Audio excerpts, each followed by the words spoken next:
We are golden. Okay, fellow Agilists, welcome to the latest installments of the Virtually Agile videocast. This series will share conversations with Agile thought leaders, as well as amplifying newer voices. Today's guest actually reached out to me to be involved in the show as part of my call to arms for one of those or some of those newer voices. I have the pleasure of introducing you to Kim Greenwood, a fellow Enterprise Agile Coach. How are you today, Kim? Very well, thanks. And you? Not too shabby. It's almost the end of the week, so almost there, getting over that line. I'm looking forward to a bit of a chilled one. The weather miserable in the UK, so not much exciting happening. I would be out hiking or doing something adventurous, but I'm not sure. Depends what's on the cards. We shall see. Call it as you feel it. Sounds good to me. Yeah. Tell us a little bit more about you then. So what is Kim all about? For those of us who don't know who you are, what are you all about? Oh, that's a great question. What am I all about? So I guess that means kind of my backstory, but instead of telling you where I've been, I prefer to tell you where I'm going. It's a great answer. Please do that. Tell us where you're going. One of my biggest passions, my sort of purpose underlying everything that I do is making work lives better for people at all levels in organizations, not just leadership or the bottom up or wherever I enter an organization. It's actually about sensing what's there at the moment and what would be the next most important thing to shift to improve life for everybody.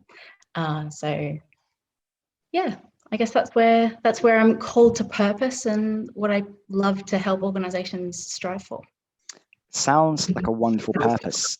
Interestingly, I heard of someone describing themselves as a full stack agile coach not long ago. I was like, well, what do you mean by that? What's a full stack coach? And they said, well, I'm not a technical coach. I'm kind of a generalist.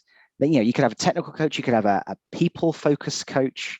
And I tend to align myself towards a similar purpose as you. I want to try and do everything I can to make sure that people can be their best selves in the workplace, whether that's ways of working, whether that's culturally, whether that's helping them with agile. And so it sounds like you and I have a similar purpose there, a similar thing that we're aiming at. Love the sound of full stack. That's great. It sounds cool, doesn't it? Yeah. It does sound cool. Coach. I still really like the sort of the competency X-wing type diagram. I still really love dancing around that, but the full stack sounds really cool too. It's got a great title. It's probably not the best title I've ever heard of. I think Digital Overlord takes that one from LinkedIn. Digital Overlord, someone described themselves at. I thought it sounded like some sort of Yu-Gi-Oh or Pokemon card or something, but I'm a big fan of the X-Wing, as you called it as well, to give us the Star Wars terminology, the agile coaching competency matrix that Lisa Adkins immortalized, and Jonathan Kessel Fell, I believe, updated with agile mindset a few years back. A big fan of that. What I love about that is, and I'm a firm believer that you aren't ever static on it. It's a continuum, right? You might invest more time and energy in improving an area of weakness of yours. I have personally, having placed myself physically, in fact, drawing the model on the ground and just kind of walked around and thought, right, where do I sit on this? And I thought, wow, I'm a little bit low on the mentoring side. So I said, what can I do? Okay, I'll take on 6 mentees and work with them and improve that sort of things. But equally, by investing in one area, you might become weaker in another. And actually, I would argue you probably can't ever be perfect in all of them. There's too much body of knowledge. There's too much to do in all of them. And you could end up specializing in one area alone and just being really damn good at facilitation, for example. What are your thoughts there? Yeah, exactly that. And I love the gestalt part, like the actual moving your body and feeling what it's like in each of the quadrants. Like 80% of the emotional knowledge or wisdom from our body actually is what's fed back to our brain when we're sensing and feeling things. So by moving your body, you're actually kinesthetically sensing it, and that's brilliant. But I completely agree. We only have a certain amount of time and energy, and actually to explore and extend in one of those areas, you probably have to dial back in another or let go of another, or just pause temporarily.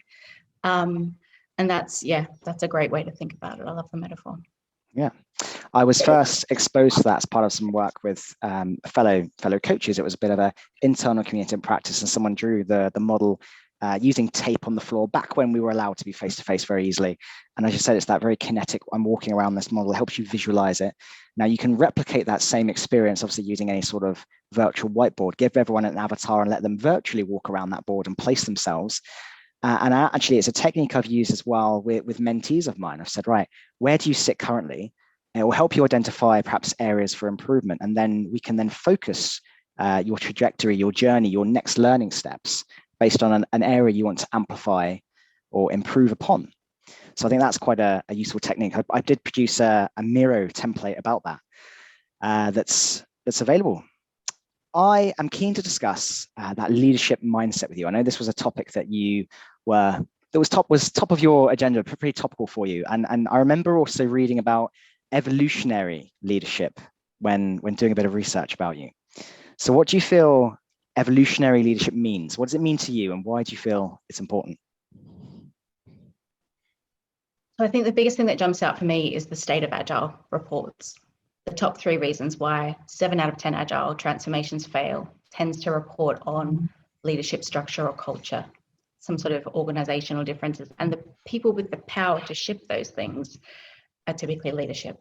Mm-hmm. Also, if we look back to Peter Hawkins, actually his systemic coaching book refers to a survey where leaders acknowledge that the pace of change is accelerating and it's difficult to keep up. And so there's this awareness of it out there, but I think there's a big gap between awareness and change. And there's been many different approaches on how to help leaders evolve in this space. Leadership Circle is a survey that I did when I was 23 and then forgot about because I went back to software development for such a long time. But now my favorite tool to use is actually the Leadership Agility 360 survey. So this is where you receive feedback 360 degrees from all of the different people you work with, because your actions and your behaviors tend to be the best indication of the mindset that you work with. And obviously everyone behaves differently in different contexts and people show up differently in different contexts.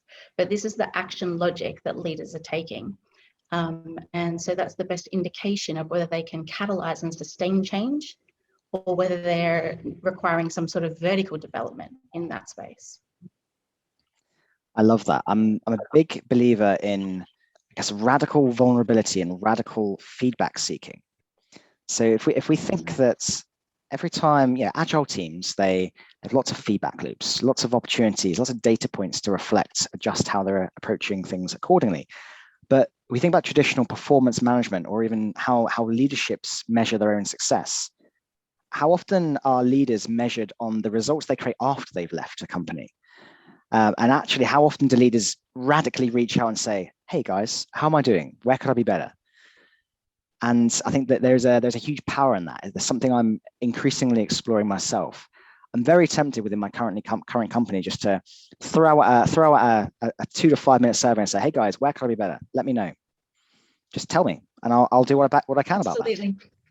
That's brilliant. And I 100% encourage you to do it, because actually the thing that surprises you, what comes back is a lot of appreciation and gratitude as well. So it's not just the growth areas, but it's also the appreciation. And particularly when we're working virtually, there's so much oxytocin and feel good that comes from being brave enough to reach out and seek that feedback. But yeah, that's definitely a quality of an agile leader, is to proactively seek feedback. So I also love, thank you. I'll let you know how it goes. I'm also a fan again of the word evolution. To me, it's so more evocative and so more matching of the kind of mindset I believe in when it comes to agile. It suggests change, things evolving, adjusting.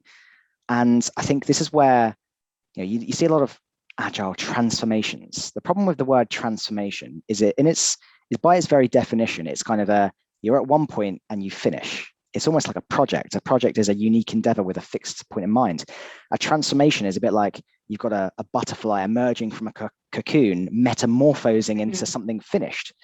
And you've got all these transformations. And the problem with agile transformation or any transformation effort is really you need to be continually learning. It's not a fixed endpoint. So I tend to avoid calling myself or calling any endeavor I do in that vein anymore, a transformation, I call it an evolution. What are we doing to continually evolve our ways of working, to continually adjust what we're doing? Because it's not just this finite one and done transformation effort. I think by calling it a transformation, it makes it seem a bit like a big program project that's a bit waterfall-esque. Yeah, exactly. It's one of my favorite coaching questions when I join organizations. It's the moment always presents itself, but it's when does your transformation end? People tend to sit back and go, oh, and have that light bulb moment. And so it's a really lovely way to open the door into exactly that. Transformation programs, even though that's what they tend to be labeled, they're complex adaptive. So they have to be iterative and evolutionary, because again, the market shifts so quickly, and it's about keeping up so that we don't miss out on those innovation opportunities and the direction of the customer needs. Because at the end of the day, there's a massive shift to becoming much more customer obsessed in the organizations that I've kept in contact with. So sure. I like customer obsession. It's so strong a term, isn't it? What always amuses me is if you look at the values that most companies have, there's always something in about we are customer centric and we are customer obsessed and we are looking to delight the customer and things like that. And then when you probe a little bit deeper and you say, okay, so how are you tracking how customer obsessed you are? Oh, well, we track our velocity and our lead times and those sorts of things. Like, well, that's nothing to do with the customer. How are you genuinely measuring how frequently you engage with your customers? And one of my favorite metrics that I subscribe to is called days since last user engagement. How often are you actually engaging with your users and finding out, are you on the right track? Are you on the right trajectory? So it always amuses me when you see that, yeah, we are customer obsessed. It's like, demonstrate it. Tell me how. Tell me how are you customer obsessed? Yeah, what type of obsessed? Exactly that. And even if the edges of the organization may be in contact with customers more frequently, but how do they share and radiate that information across the organization? So yeah, one of the clients I was working with most recently were doing this amazing job of doing all of this emergent learning from customer research, both qualitative and quantitative based. And they were just so excited to get the information out and share it. So yeah, it was really, really powerful to see that. Yeah, great. Reflecting just for a moment back on the evolutionary mindset as a leader, how do you continually evolve your own mindset? How do you continue your own learning? Because just as we coach teams to adopt that sort of mindset, we equally need to turn that mirror on ourselves and continuously adjust our own mindset, our own learnings. And how do you enable that yourself? That's a great question. And for me, I know there's a lot of different beliefs and perspectives on how humans learn. Some people will think it's an expanse. Some people see it as stage-based level learning, like there's a lot of psychology behind that and a lot of research in that area. Up until a few weeks ago, I actually thought of it almost like across. There's horizontal skills acquisition and then vertical mindset development. That's how I was thinking about it until about 2 weeks ago when we discussed it in the Enterprise Coach cohort that I'm currently on.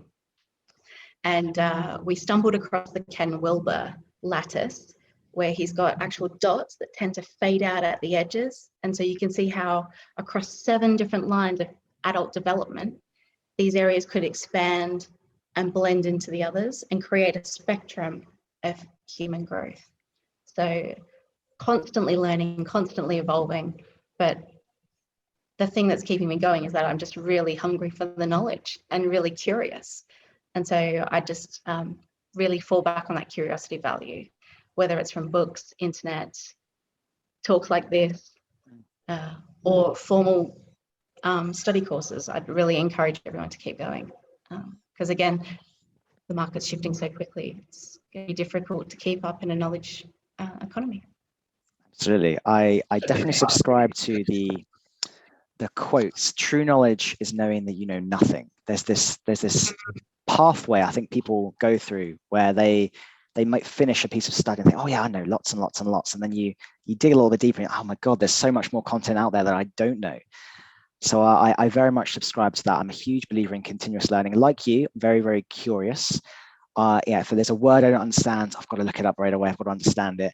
I consider myself a philomath, someone who loves learning new things, whether that's words, languages, whether that's the latest body of knowledge in a certain area. huge believer in continuous improvements in one's own life, to the point that I consider myself a continuous work in progress. We're not immutable creatures. We learn, we adjust, we adapt accordingly. I joked with some friends of mine a while ago that I was going to call a child of mine Kanban, because that way they'd be like a continuous work in progress. You know, but then they had said that's too cruel. You can't do that. So fine. I just wanted to emphasize that they were just learning continuously. Anyway, never finished. Actually, that's one of the course has been a blessing, but it's also been a curse in that my book list has just exploded. Like the virtual reading list is insane. And I think in the past, so I signed up, it was last September, I think, that I started. So it's about a 9-month cohort program where you show what you do as an agile coach, not just follow the content. But in the last 9 months, I've read 16 books now. And it's just been a whole wad of knowledge that I'm actually starting to think, am I retaining this? Do I need to go back and revise some of it? So I'm curious, I'm going to ask you a question. Go for it. How do you find your knowledge retention if you're so curious and constantly learning? I think a bit like you, I will have to revisit things. I reread the Agile Coaching book by Lisa Adkins recently. What's the Simpsons quote? It's like, every time I learn something new, it pushes something else out of my mind. You know, your brain's just so full of things. It does feel a little bit like that sometimes, and I do sometimes have to revisit content, refresh myself, just like anything. So I do absorb a lot of things, but I'm not. I don't have perfect recall, so sometimes I do have to refresh my memory. Yeah, brilliant. And that Lisa Adkins book is amazing, isn't it? I reread that a couple of months ago as well. It's timeless. So yeah, it is a timeless classic. Now, speaking of books, what's on your? You mentioned there's loads that you've just read, but what's on your reading list? Oh gosh, so the one that I finished most recently was Conversational Intelligence. And I've actually had a little break since then. I've had a couple of weeks off reading, which has been delightful. But I think the rabbit hole that I want to go down next is around Ann Betts and the psychology, the neuropsychology that she brings to coaching, and about coaches rising once they sort of dive into that area of knowledge. So interesting. I'm really curious about that. Not an area that I've explored myself, but it sounds good. Might be something I'll have to add to my ever-growing backlog of things to read. Currently on my list, I've got I'm refreshing myself on retrospectives because I'm speaking to Diana Larson soon. Then I've got Agile 2 to read, the new iteration of Agile, the movement Cliff Berg and co have released. So I've got that because I'm speaking with him. And I started Better Value Sooner, Safer, Happier. I'm quite partial to some of the language used in particular that. And it's almost like the antithesis for me of twice the work and half the time, which I think is a damaging bit of terminology that unfortunately has set a lot of expectations with some leaders. Anyway, purpose and engagement.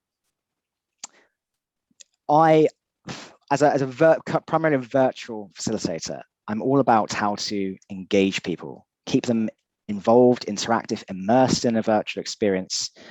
I do a lot of my themed retrospectives for that purpose. I like to make time for fun in the workplace. Why do you feel having a clear sense of purpose and engaging people in the work you do is important? Great question. I have forgotten the actual calculation of it, but we spend a very large proportion of our lives in virtual workplaces or physical workplaces. And so actually, what are we doing with that time if the time's our most precious resource? So if we're going to come together and work on challenging issues and iterative products, the thing for me is actually making the most of that time and feeling though it was worth your while. And so that's why I've also been really curious about the shift in employee engagement during the COVID pandemic.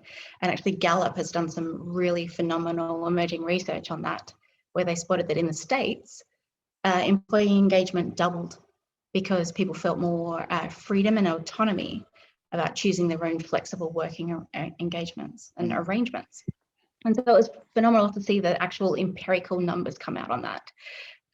But also what they found was that wellness wasn't directly correlated with engagement. And I think the total number of employee burnouts went up to around 61%. So there's a lot of info in and amongst that. They did dig in to find out why. But again, it came back to the direct relationship with leadership. So again, lots of stuff in the press at the moment about Wall Street forcing people back into the office, or companies that may have a profit motive, perhaps suggesting in the media that it's the engaged employees that show up and come back to the office. I read that exact one. Was it from the leader of WeWork, right? Yeah, that's right. Yeah. And so I had again, some strong opinions. And absolutely entitled to those opinions. However, it's definitely not data-based. And to sustain high employee engagement, organizations actually need to be flexible and ask their staff. So it's good to see the numbers come out. This is my ethos too, is that for me, I believe that the concept of work from home will be replaced with work from anywhere. And work from anywhere means wherever you are most productive based on your own personal preference. Okay, so you as an individual, you might find that on a day-to-day basis, you work great just by waking up, being at home, being around your family, not having the stress of a commute, being able to focus on work, and that's what suits you. You might actually be someone who's very extroverted and love the energy of being in an office, and that's what helps you be your best self, and that's okay as well. And you might be somewhere in the middle ground, you like a bit of both. Now, the companies that offer that real flexibility, that hybrid model, and that choice being the operative word, I think are going to be the ones that retain the top talent, that create the happier workplaces, the ones that try and force a decision either way to any of those extremes without engaging their people to understand what they're looking for and how they can make it work, I think will struggle. I was actually very interested in the concept of early on in the pandemic doing, in the way that a lot of teams do, those team charters to align around a vision and, you know, what are our strengths and weaknesses and what are our ways of working. Why didn't companies just go out there and say, right, let's create a remote working charter. Let's define what good remote working looks like and what bad remote working looks like. How can we help each other be successful from a communications perspective in this situation that's been forced upon us? I don't think enough companies have done that sort of activity.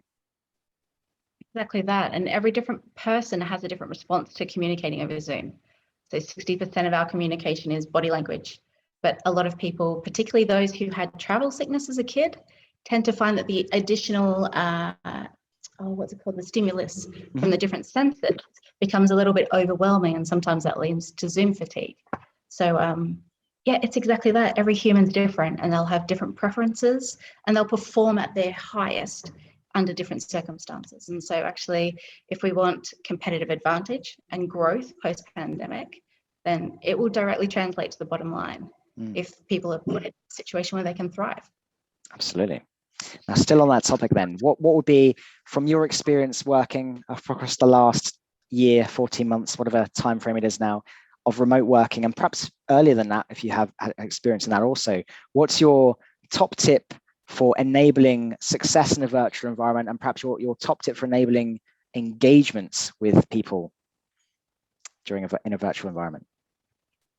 Great question. And my last engagement was entirely virtual. Although I would have loved to, I've never met any of those wonderful people face to face. One day, but so far not. The thing that I found was the biggest help was actually connecting as humans before any work conversations.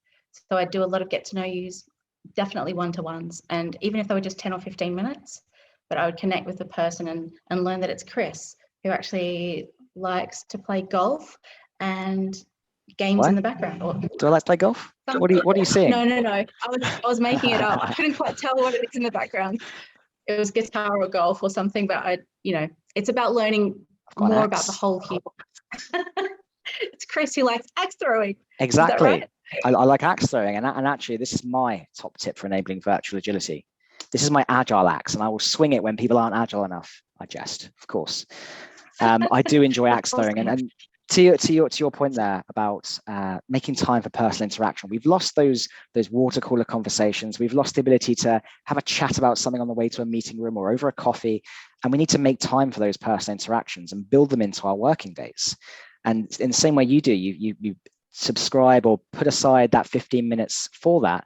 An approach I tend to use is, before I start any meeting I'm facilitating, the first 5 minutes is just unfiltered, non-work chat, usually some sort of random icebreaker question like, hey, what animal legs, if you could have any animal legs in the animal kingdom, would you have, and why? Just something random that gets people talking about nonsense things.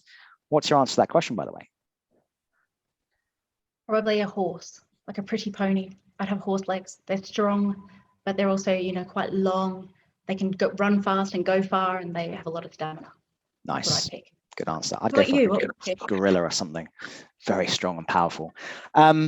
Conscious of time, we need to close out the episode today. And of course, you knew this was coming because we discussed this. It's the most regular question I ask my guests on the show. What new retrospective theme would you add to my backlog? I just have to, before I do that, I have to say that I'm so grateful for the amount of retro templates that you've put out there. It's definitely triggered the creativity in the organizations I've worked with. So thank you for leading the charge on that. I'm not sure if you can tell, but I'm actually from Australia. And so, no, the accent's nice and blended and tamed down. I would go with something to do with Australian animals. There's a lot of scary ones that can sort of, if you don't know what you're encountering and you go a little bit too brave. Like what's going to be the drop bear on the next iteration? Yes, the drop bears, definitely. Exactly. Yeah. What are we not doing? We're going to fall out of the tree and squash our tent. Yeah, exactly that. Drop bear. Like it. Drop bears are quite cheeky though as well, so you have to kind of bring that element in. Right. And then you could also have, who needs a koala cuddle? So where's the kudos or the positive feelings on the other side? I can work with that. My mind's ticking over a little bit already, so I will do it. Just out of interest, what is your favorite retrospective theme that you've ever been involved with? I think Elvis. Elvis, the best quote ever. The best quote ever. And I use this so often when it comes to working with teams. A little less conversation, a little more action, guys. Exactly that one. Yeah, that was the first thing that jumped to mind. So yeah.